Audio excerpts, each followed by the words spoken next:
If you were in an accident tomorrow and couldn't communicate your wishes, who would make medical decisions for you?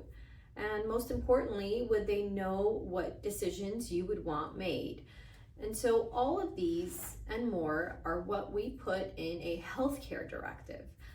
My name is Armine Bazikyan. I'm a wills and trusts attorney here in Los Angeles. And today we're talking about a power of attorney for healthcare. Sometimes you might hear of the document as a healthcare directive.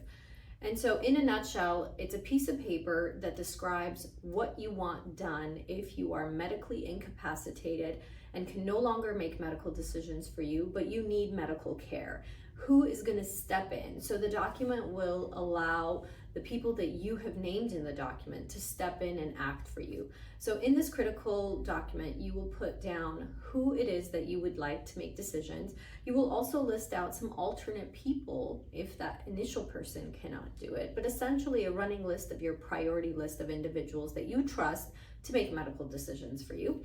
And then you can put anything and everything that you'd like related to your medical care. What you want done, how you want it done. You can be as specific as you want, and you can be as general as you want with your wishes.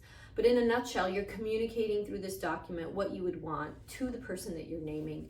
And if you should ever be in an accident of some sort where you can't communicate for yourself and you can't advocate for your own medical needs, this individual will step in and do what you've essentially written in the document.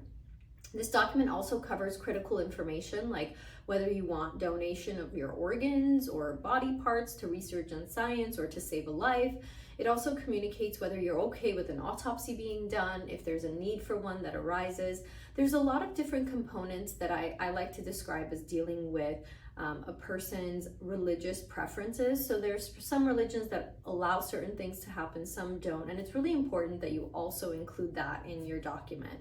And so there's a component of the healthcare directive that kind of line items things that your religion allows and your religion does not allow. So these are just as specific as you can get in this document.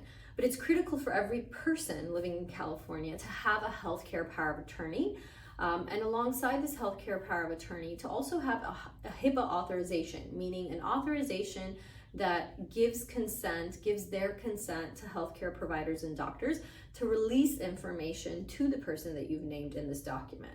Because if the person is allowed to make decisions, but you haven't done a HIPAA release, no one's going to release your medical information to your agent. So these two kind of components go hand in hand. So that's another critical part of this document. But essentially, every person, young and old, needs a healthcare directive in California that line items what happens, who's in charge, and who makes medical decisions for you. If you'd like help with preparing a healthcare directive, you're more than welcome to call our office. We provide free consultations. We'd be happy to step in and help you prepare this really critical document to set your mind at ease.